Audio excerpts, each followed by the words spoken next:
Namo Amida Butsu. Part 5. Nature of Faith. 1. What is faith? In Jodo Shinshu, faith is particularly emphasized as the most important aspect of its teaching. Of the various interpretations by Shunran, his psychological interpretation defines faith as no doubt mind, undouble-mindedness, one mind, or single-heartedness. 2. Where is faith proclaimed in the Shinshu scriptures? It is mentioned in many places throughout the scriptures. Of these, Shinshu particularly takes notice of the one mentioned in the 18th vow. The vow states, quote, "If the beings of the 10 quarters who have sincere mind, serene faith, and wish to be born in my country," end quote, sincere mind, serene faith, and wish to be born are usually called the 3 minds of the 18th vow. Although they are separately named, they are but different aspects of one concrete faith. Thus, according to Shunran, these 3 minds may be represented by one mind or serene faith. When they are represented by serene faith, sincere mind, and wish to be born are implied in it as its essence and significance. 3. Why is emphasis of one mind necessary, and where did the term originate? It was Vasubandhu who used one mind to express his single-hearted faith in Amida Buddha. Shunran admired Vasubandhu's usage as an excellent means to make common people understand faith easily. 4. If one mind is easier to understand, why did Amida proclaim 3 minds in the 18th vow? Shunran gave a detailed interpretation of this problem in the volume of Faith in the Kagyo Shinsho. According to this explanation, 3 minds are at once one mind. One mind is used to show the easiness and single-heartedness of our faith in Amida. 3 minds are used to reveal the essence and origin of this single-hearted faith as we experience it. 5. What was Shunran's interpretation of 3 minds? As the cause for birth in Amida's Pureland, all sentient beings are seemingly urged to gain 3 minds. It is, for example, very reasonable for beings to have sincere mind as a condition to be born in the Pure Land. Shunran realized, however, that such perfect, absolute sincerity cannot be expected by common mortals. Furthermore, judging from the nature of the vow, he conceived that Amida's compassion will not expect such impossible requisites from poorly gifted common mortals.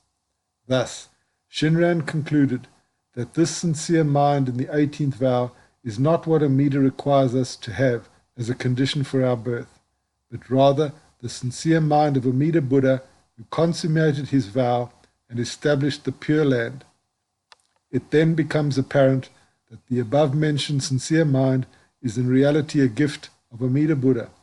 In the same manner, serene faith was interpreted by Shunran as Amida's confidence to save all beings, wish for birth as his compassionate calling, which convinces them of his Pure Land.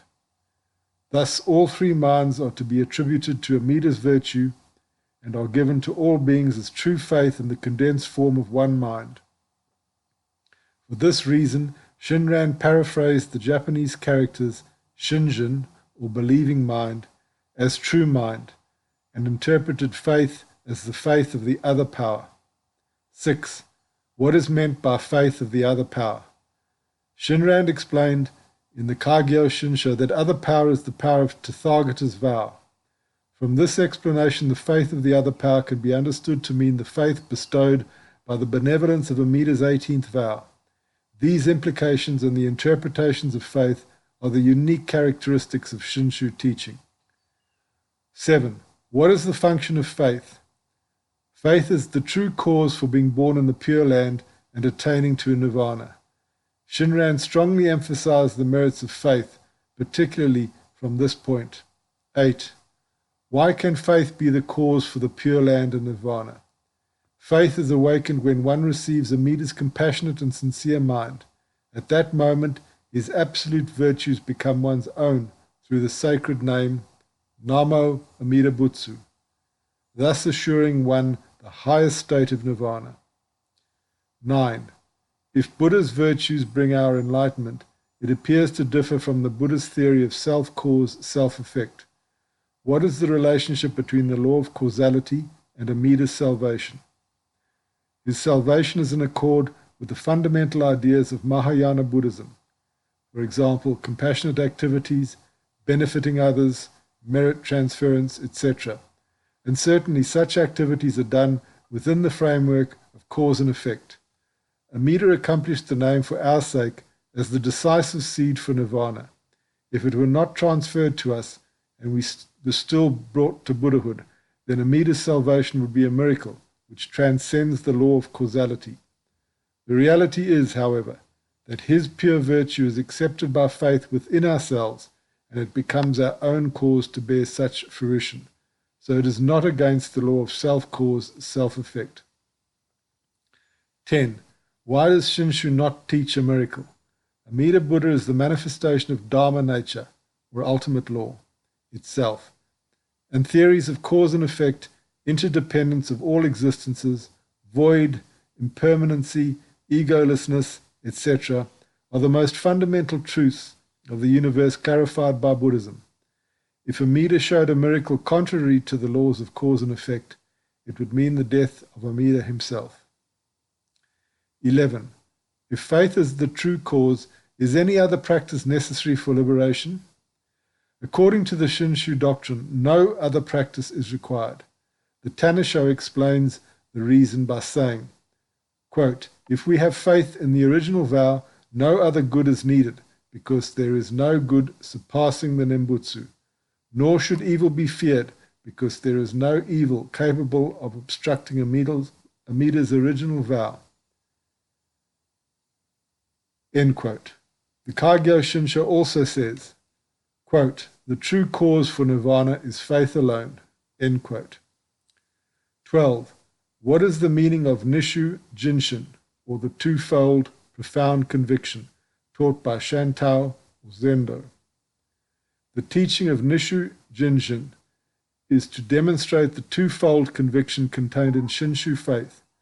The twofold convictions are, 1. Deep conviction that we are foolish beings of karmic evils who have passed through many illusory lives from the remote past and have no hope for self-deliverance. Thus we are destined only to hell.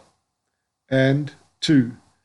Deep comprehension that the 48 vows of Amida Buddha will save us without any discrimination, and those who believe in the vows will be born unfadingly.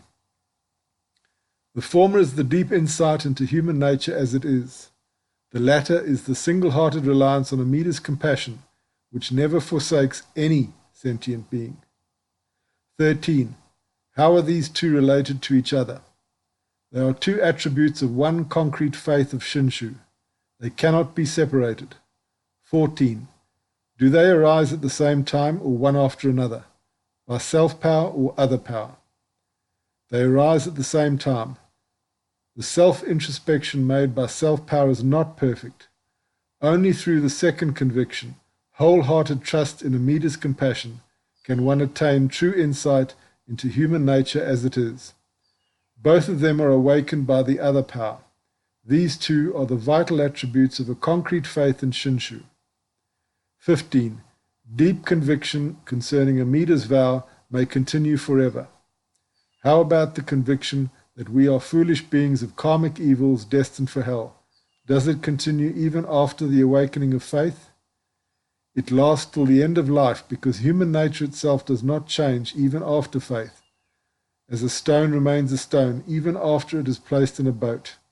The only change is that after faith, we, being illuminated by Amida's absolute light, become more aware of our own karmic evil and always express our feelings of repentance and gratitude through the Nembutsu. Namo Amida Butsu.